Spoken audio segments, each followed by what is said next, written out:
Karena ada sama beliau siapa? Siapa? Pak Prabowo, saya ini senang naik sepeda. Saya senang naik sepeda. Dan sering ketika naik sepeda, rantainya putus. Tapi percayalah pada saya Pak Prabowo, bahwa rantai persahabatan kita, rantai persahabatan saya dan Pak Prabowo, yakinlah tidak akan pernah putus. We're not talking about right or wrong. I'm just proposing that we attempt at conflict resolution, and this has been done historically. We in Asia, we have our share of conflict, of war, maybe more disastrous, more bloody. Ask our Cambodian brothers, how many times we have been invaded? Ask our Vietnamese friends, how many times we have been invaded? Ask Indonesians, how many times we have been invaded? There are conflicts not only in Europe, there are violations of sovereignty not only in Europe. Ask our brothers in the Middle East.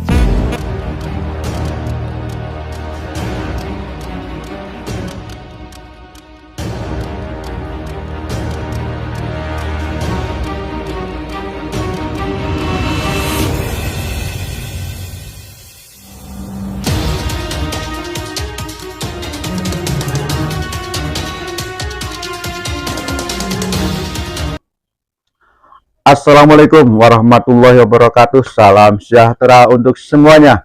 Selamat berjumpa kembali bersama Lukman Republik.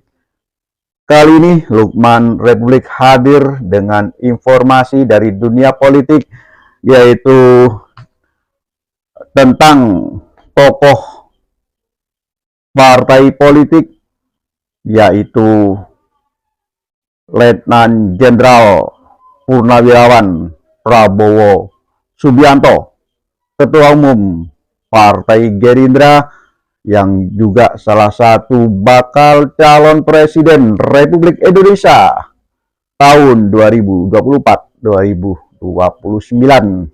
Kali ini Lukman Republik ingin mengupas tentang bagaimana sosok seorang Prabowo Subianto yang merupakan tentara pejuang yang negarawan, dan dia juga seorang tokoh yang berjiwa besar, di mana kalau kita setback ke belakang pada waktu Pilpres 2019 4 tahun yang lalu, di mana Prabowo Subianto mempunyai sebuah kekuatan besar, dan pada waktu itu para pendukung Prabowo begitu antusiasmenya sampai rela mati demi Prabowo. Namun apa yang dilakukan Prabowo? Prabowo menerima kekalahan Pilpres 2019 dan masuk ke jajaran pemerintahan Presiden Jokowi 2019-2024. Meskipun Prabowo mendapatkan kecaman dari para pendukungnya, namun kalau kita simak lebih jauh apa yang dilakukan Prabowo pada tahun 2019 pada waktu itu, di mana pelantikan Presiden Jokowi berlangsung pada bulan Oktober 2019. Saudara-saudara bayangkan seandainya Pak Prabowo setelah Pilpres 2019 mengambil sikap oposisi, tidak masuk ke dalam jajaran pemerintahan Jokowi. Padahal pada waktu itu, setelah pelantikan Presiden Jokowi pada bulan Oktober 2019, apa yang terjadi di Indonesia, di dunia, yaitu adanya epidemi COVID-19 yang maha dahsyat. Sebenarnya kekuatan oposisi, kekuatan Prabowo di parlemen pada waktu itu imbang dengan kekuatan pemerintah, dengan kekuatan Jokowi, kekuatan pendukung Presiden Jokowi. Seandainya Bapak Prabowo pada waktu itu berada di luar pemerintahan, mengambil sikap oposisi di saat musibah epidemi COVID-19 pada waktu bulan Maret 2020, maka semua kebijakan terkait bagaimana keluar dari krisis, keluar dari permasalahan epidemi, maka tentunya program-program pemerintah akan mengalami kendala, tidak akan berjalan mulus. Semua program penanggulangan COVID bisa saja tidak semulus bila Prabowo ada di luar pemerintahan. Dengan masuknya Prabowo di dalam pemerintahan tentunya berdampak positif pada stabilitas pembangunan dan pemulihan COVID-19 pada waktu itu. Dan Prabowo termasuk Menteri Koordinator Pertahanan Keamanan yang loyal terhadap Jokowi. Jadi wajarlah bila Presiden Jokowi mendukung Prabowo untuk menjadi Presiden 2024 yang akan datang. Termasuk juga putra Jokowi yaitu Kaisang Pangarep yang dengan terang-terangan memakai kaos Prabowo. Dan Kaisang Pangarep putra Jokowi dengan terang-terangan mendukung Prabowo. Jojo ke Korea kok pakai bajunya ini Pak Prabowo. Loh, Mas Kaisang kan fans sama Pak Prabowo. Pak Menhan izin kalau bisa datang ke podcast kami. Kalau bisa kami mau membedah sisi lain dari Pak Prabowo.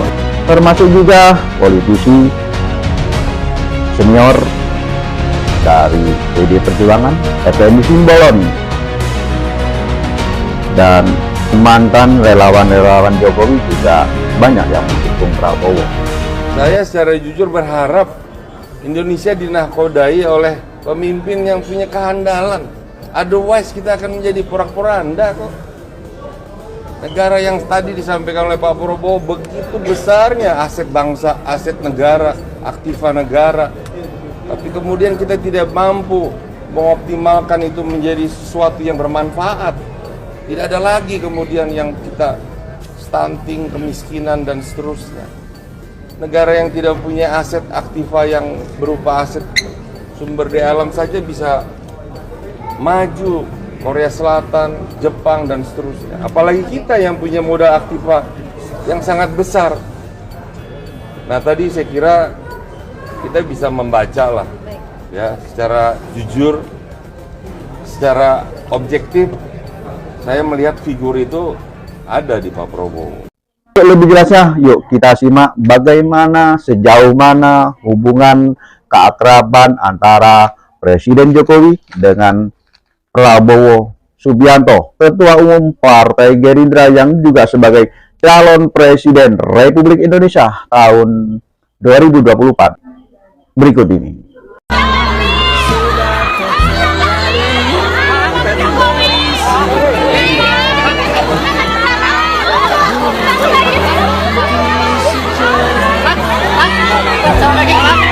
Ada sama beliau sama.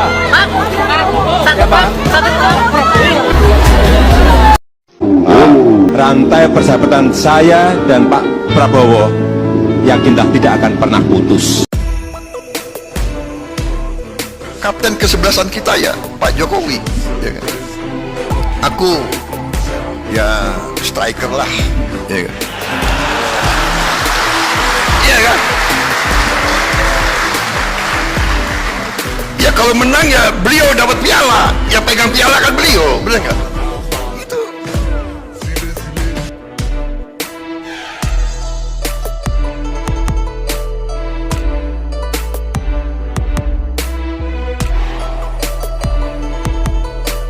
Seandainya Bapak Prabowo pada waktu itu berada di luar pemerintahan, mengambil sikap oposisi di saat musibah epidemi COVID-19 pada waktu bulan Maret 2020, maka semua kebijakan terkait bagaimana keluar dari krisis, keluar dari permasalahan epidemi, maka tentunya program-program pemerintah akan mengalami kendala, tidak akan berjalan mulus.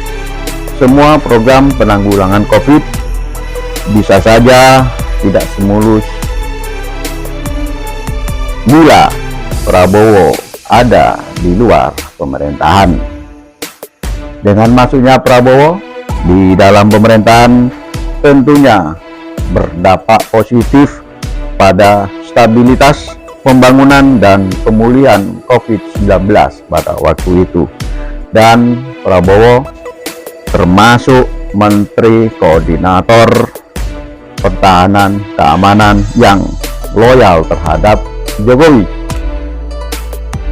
Jadi wajarlah bila Presiden Jokowi mendukung Prabowo untuk menjadi Presiden 2024 yang akan datang. Termasuk juga putra Jokowi yaitu Kaisang Pangarep yang dengan terang-terangan memakai kaos Prabowo.